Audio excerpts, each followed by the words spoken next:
Welcome back to the Impact Show. My name's Jeremy Melton, and I'm your host, along with Maddie. The question we always ask, what kind of impact are you making on the world that we live in? Whether it be good or bad, are you making an impact? If you are not, we want to encourage you to do so. And so this is episode number 38. Wow. 38. Ain't that crazy to say? Yeah. That is very crazy. Like, what is that? We've just been doing this and doing it, and consistency pays off. I think we made a habit.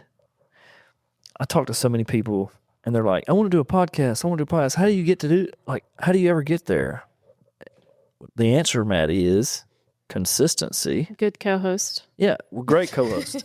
Yeah, by the way, yeah. No, I'll say this, too. It is absolutely imperative that you have a good partner because you can't do it on your own. No. Someone that holds you accountable. I mean, that's huge. Yeah.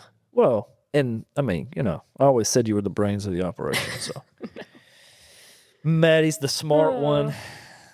Okay, so last week we met this cat. Yes. Dude, who would have known? What a great interview. Who would have known that so much goes into barbecue? I mean, oh Lord, I just offended the barbecue community. Look, I'll be honest. I love good barbecue. Good barbecue is good, right? Good food. I love to break bread with people. But I had no idea just how much can go into it. And I guess that's just because I've never been, look, my dad used to smoke a Boston butt every Christmas. And he taught me how to do it. And, now I've got a pellet smoker. And so now I can throw one on there and leave it. And it's great. But it's never as good as Crowe's barbecue.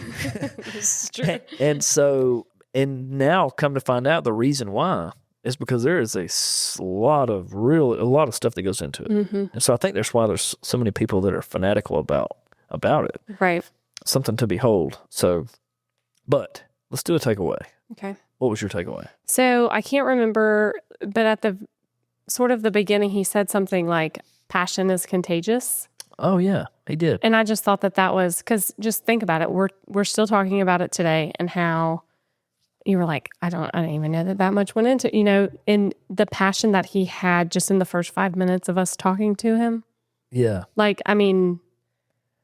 just think that passion is contagious. So when you're passionate about something, it blew me away. It blew me away. Yeah. Yeah. And, now, and come to think of it, after he said that, you know as well as I do, if you go somewhere and someone's passionate about something, you like he said, you get fired up too. Right. Yeah. And so, man, that's good stuff. God's gifted that man, mm-hmm. And a lot of people call it an anointing or whatever, but he is hungry. He's got a passion and good guy, just giving back. Yeah. I heard it throughout his message, he probably runs a tight ship too.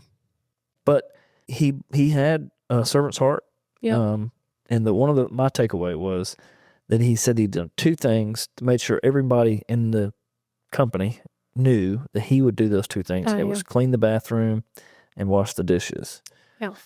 And that speaks volumes for him as a leader. And so that's what I wanted to highlight. So very, very, very, very good interview. If you missed it, you should definitely go back and listen to it. It is one to spend some time with.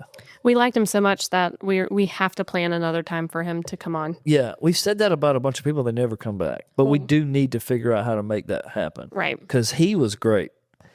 And, we can map it out a little bit because I thought about that while ago, I was thinking, when he comes back, we don't want to rehash everything. So how can we get him just to really drill down? Because here's the deal. When you run into a leader like that, and I said it, you could clone him, mm-hmm. right, and sell that to lots of people. Right. But we want to be able to sell it right here on the Impact Show. And so what we want to do is get whatever fruit is left inside of his head, in his heart, and put it out here. People will love it. And give him a challenge to not talk about barbecue. Yeah. Let's talk about people. People. Yeah. That's cool. All right, cool. All right, so today is a teaching episode, and we are going to talk about a mandate. I don't remember which number it is, but it was the mandate of being prudent. Mm-hmm. When you think about prudent, what do you think about? Like, if I said, it's not very prudent of you to do that, what does that mean?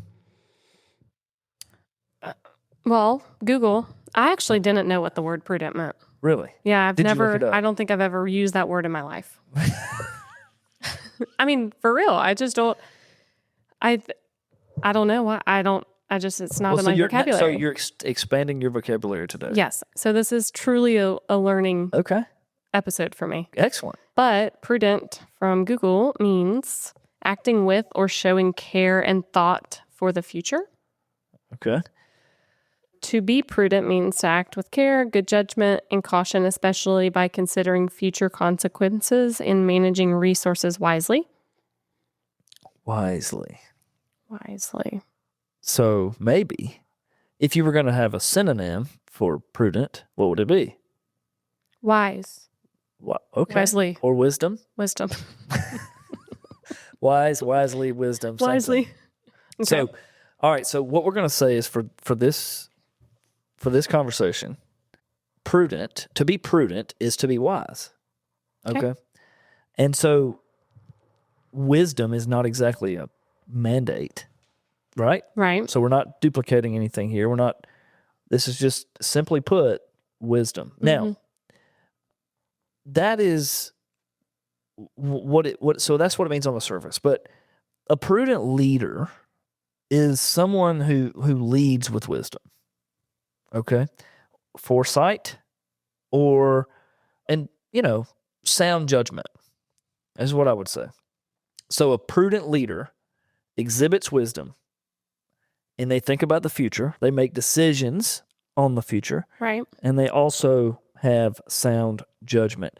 You could say balancing ambition with caution and ethics along with practicality.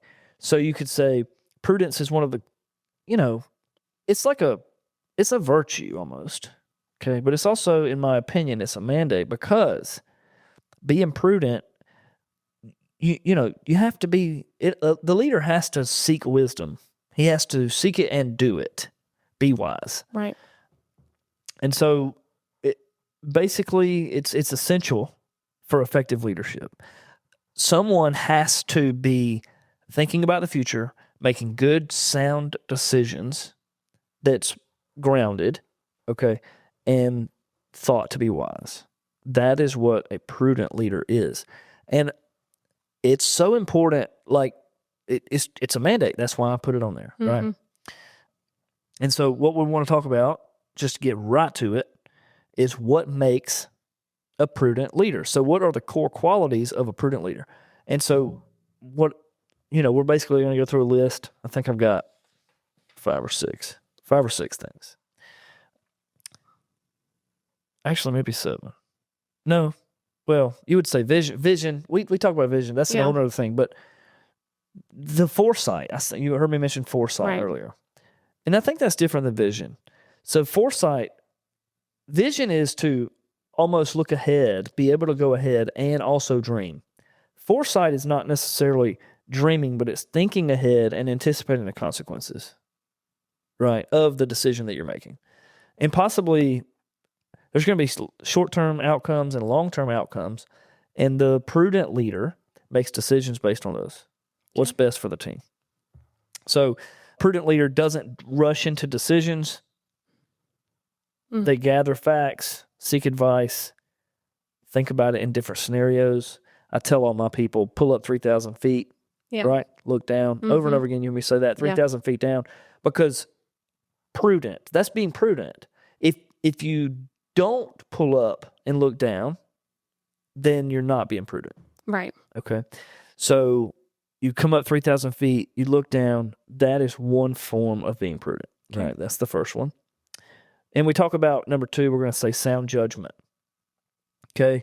So sound judgment, what do you call sound judgment? Like, how would I explain that? Yeah, how would you explain what sound judgment? I mean, I think you kind of, when you were just talking about like making decisions, you think about your decisions. You don't just fly off the cusp and answer something, or, you kind of you raise yourself 3,000 feet, but Yeah. it's also like you're looking at it all different angles, not just yours. Right. You're looking at it from everyone else's perspective. Right. So maybe you weigh the risk Mm-hmm. and the benefit, Right. right? Pros and cons. Yeah. You make a pros and cons list. You know all about that. I do. Yeah. So you make a pros and cons list, and then you decide based on what's best for you at that time, Right. and in the future, right? Not just the here and now, Right. but also for the future and your growth and development and so forth. And so you make those. That's being prudent. So now you know that you have in fact been prudent lately. Right. Wow, good deal. So you also avoid. Here's another sound judgment: avoid being swayed by emotion. Okay. Okay, or public pressure, or I call them naysayers. But Yeah.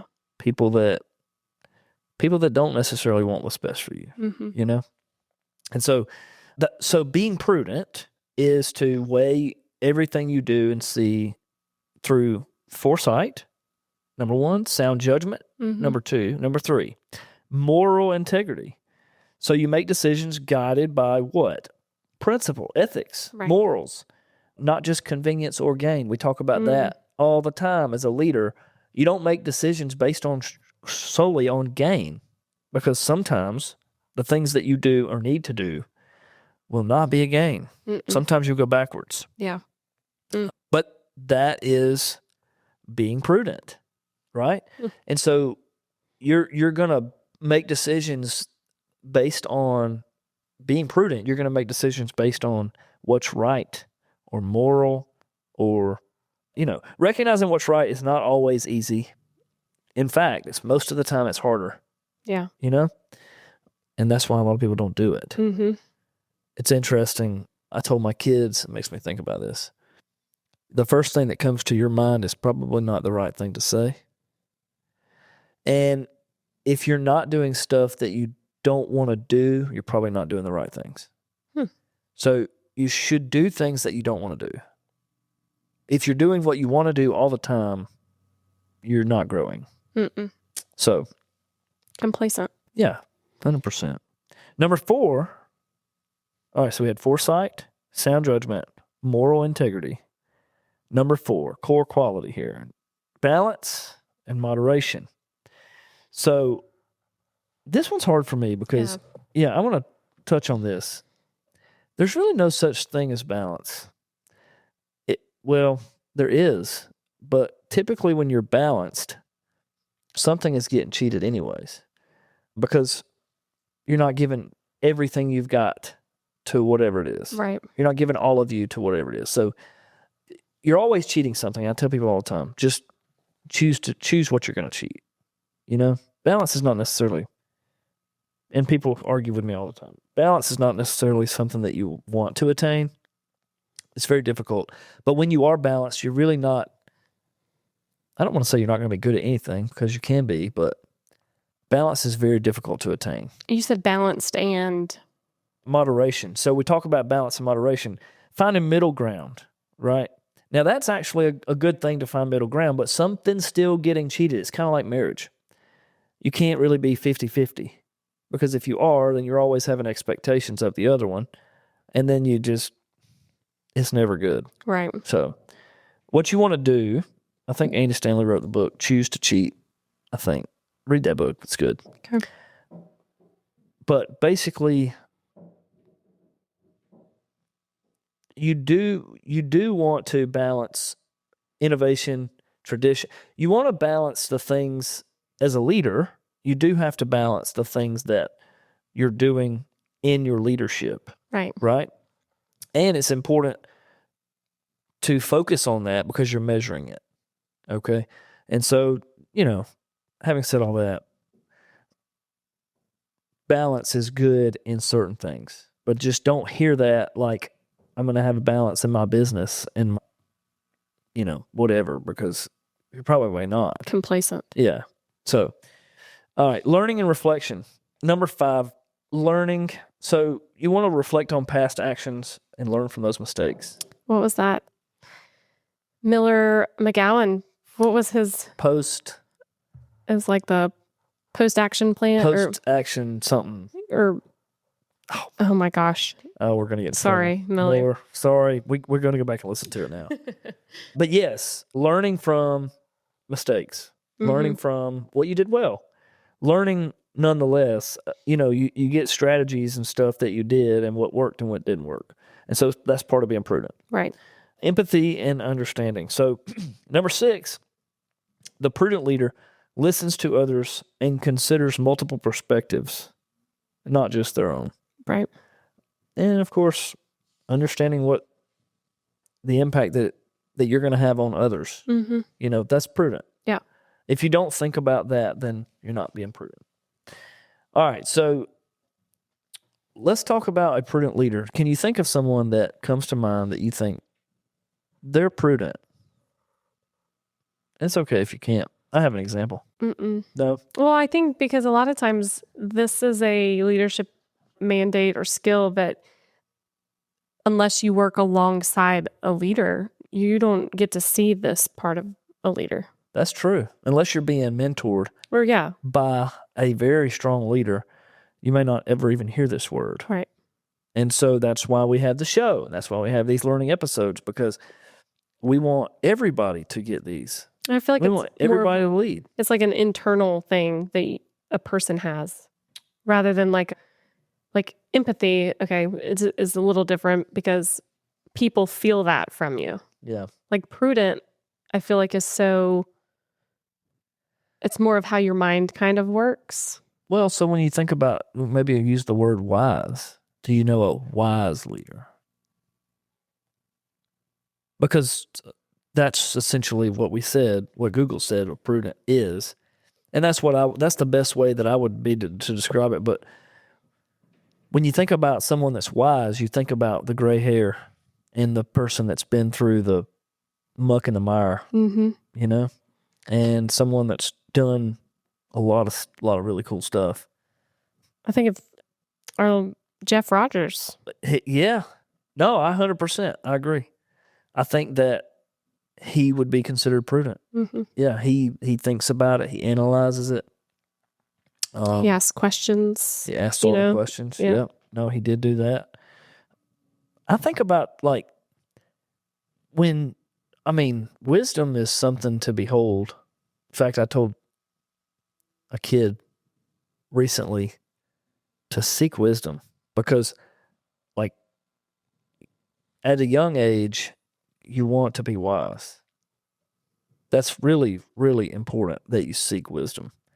And so being prudent, you would be prudent to seek wisdom, right? All right. So how does being prudent affect leadership?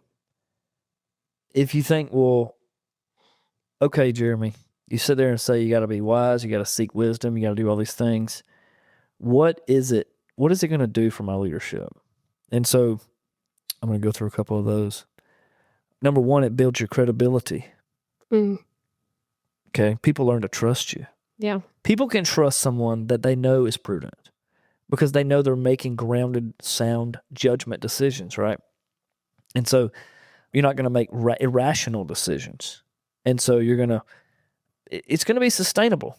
Anyone that's wise is worthy to be followed because they're going to be sustainable. Right. They're not going to just make decisions flippantly. They're going to be prudent. I want to follow a prudent leader. Okay, someone that's, again, a prudent leader seeks wisdom, and that's one that you want to follow. They also encourage calm and confident responses, even in crisis. I was just about to say confidence. I mean, I think that if you have a prudent leader in your life that we think about, it's the confidence in the decision-making because they are wise and because they analyze it a little different than a lot of people do. Any decision, whether it be big or small, I think that it makes the employees or the people that are looking up to that person feel more confidence in them, which makes them feel more confident in doing what they're supposed to be doing. Wow, you just made me think about something. I didn't think about this until just now, but last week, I'm not going to name any names. Last week, I had team member on my team that I had made a decision to do something, and I'm going to be careful what I say here. I had made a decision to do something, and they may or may not have had full confidence in that. And one of my guys, they talked. A couple of my guys talked. And then I talked to one of my guys, another one of my guys, and my guy said, I told him that if you decided that we needed to do that, then I felt like we needed to do that. And I have confidence in that. And it meant a lot to me because I thought to myself, hey, that's a win.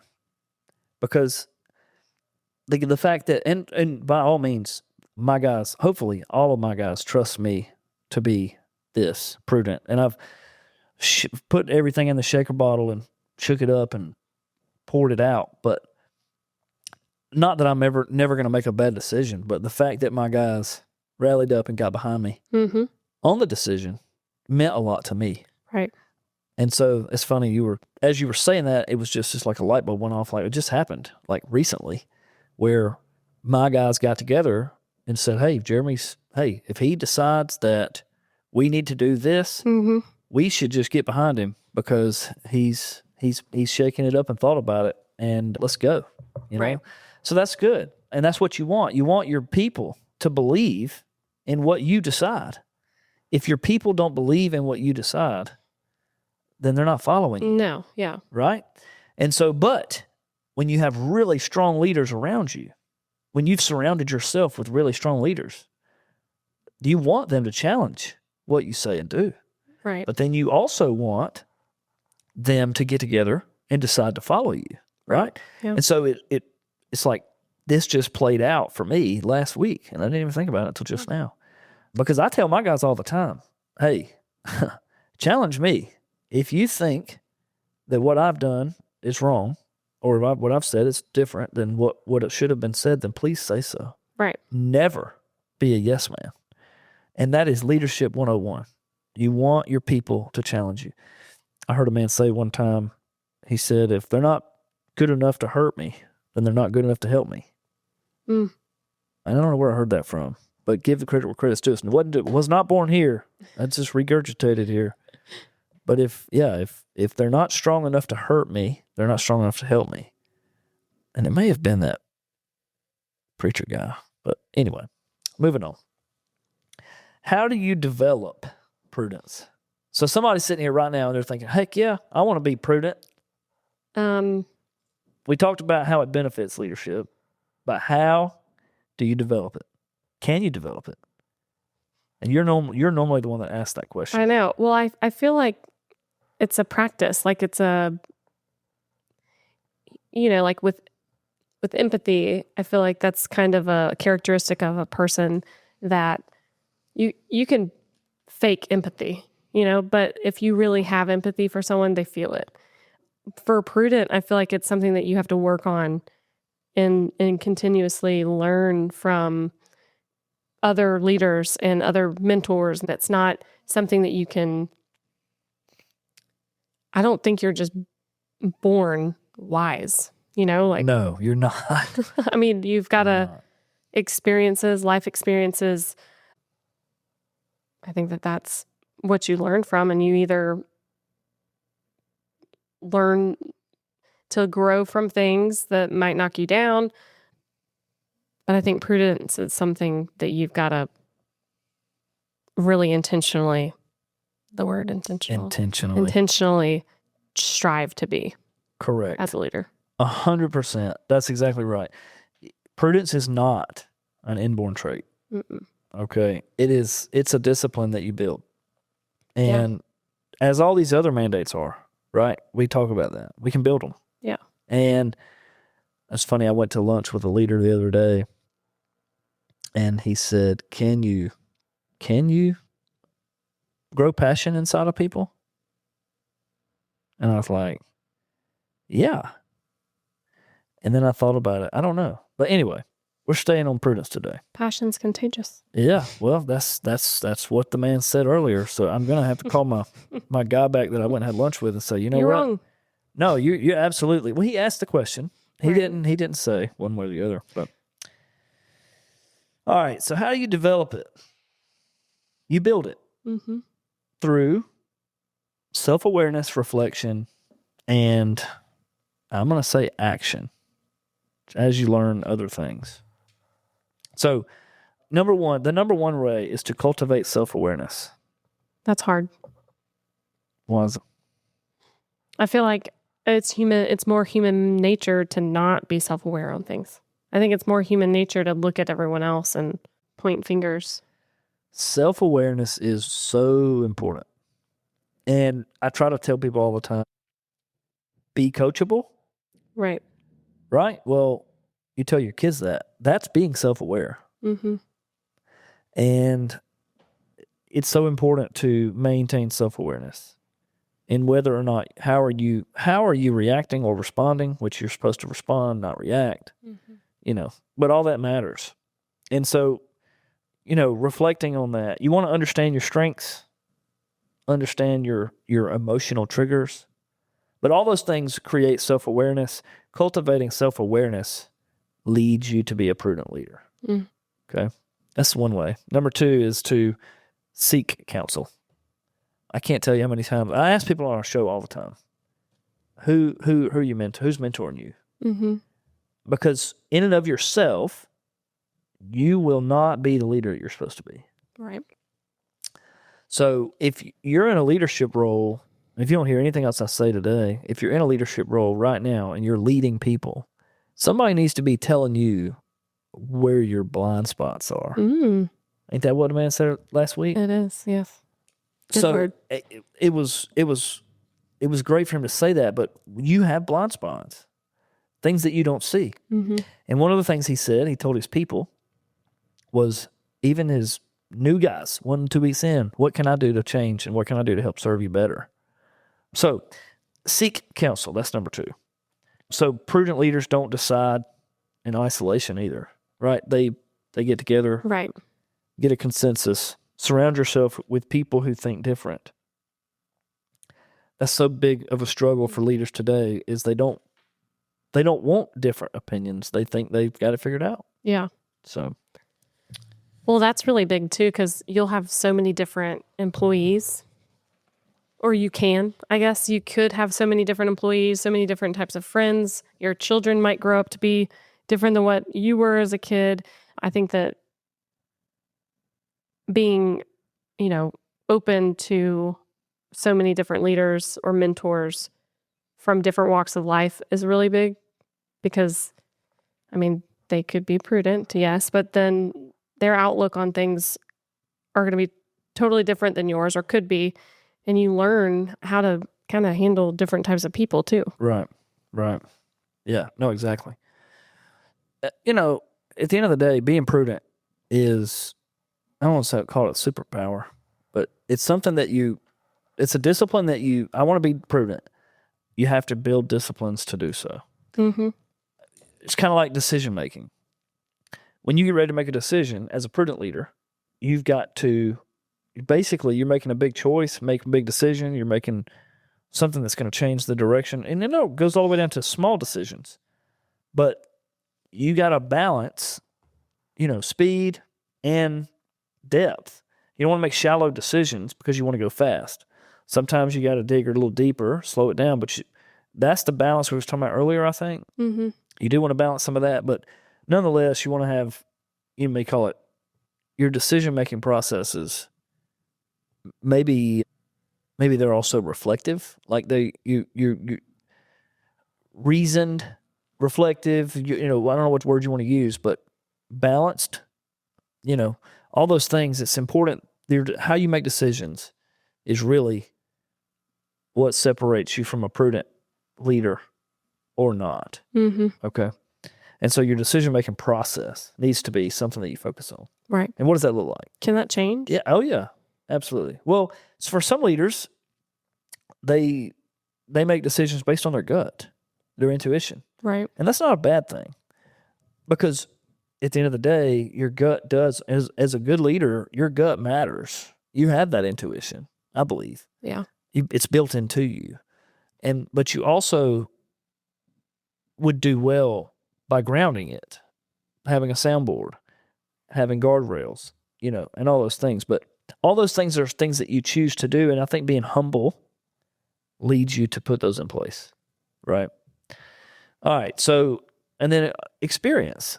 So we're going to learn from our experience. Right.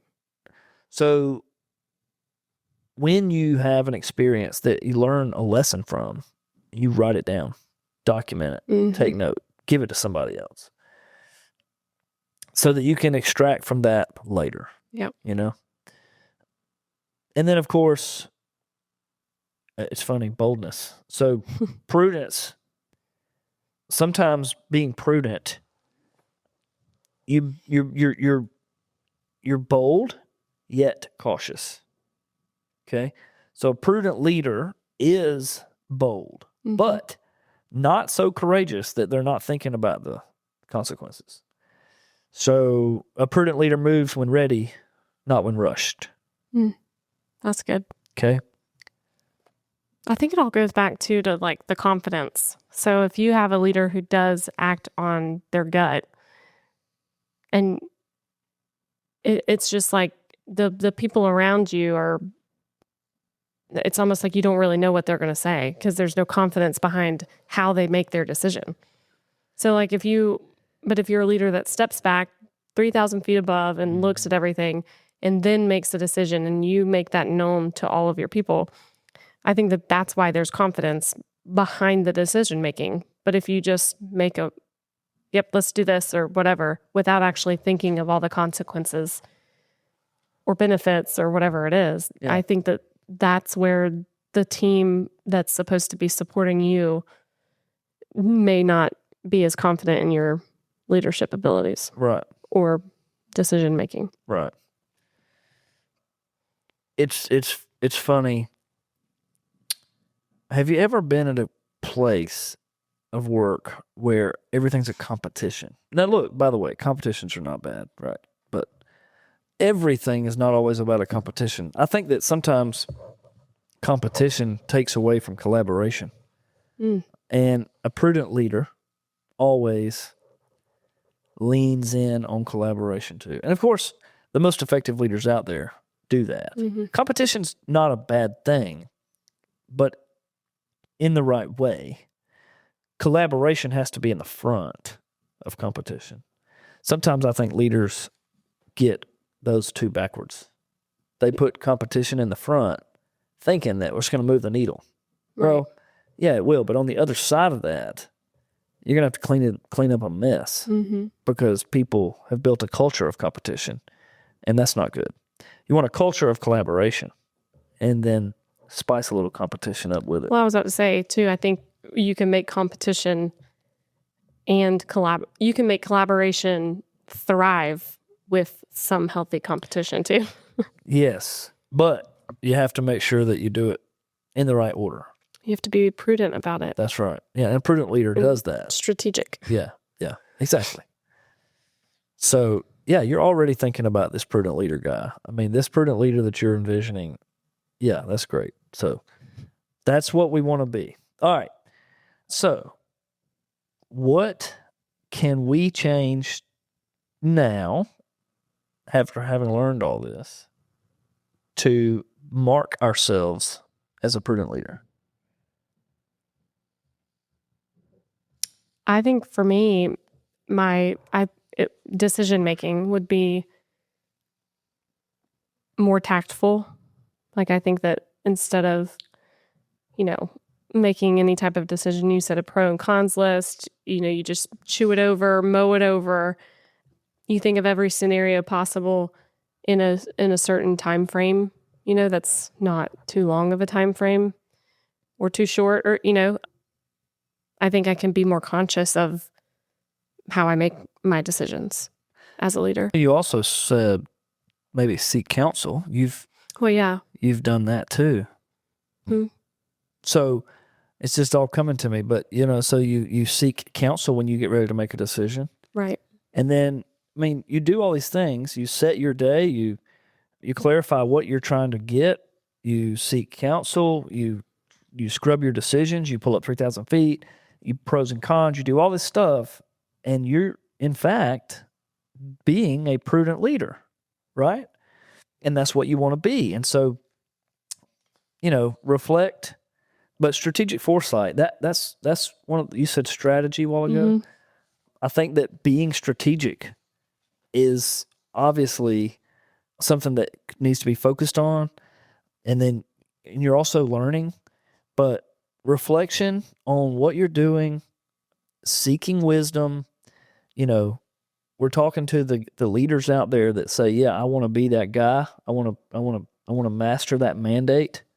And so that's what I think that's what you got to do each and every day. Be intentional about all the things we've talked about. Yeah.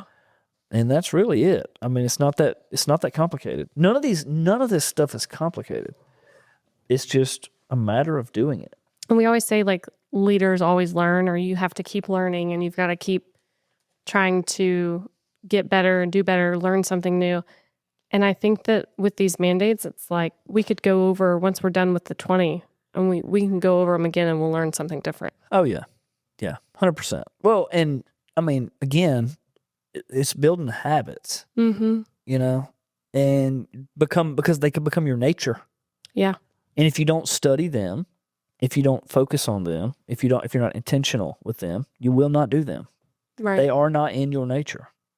And so that's why I say the greatest leaders are learners of leadership. They study it because it's not natural. And if you don't study it, you won't do it. Right.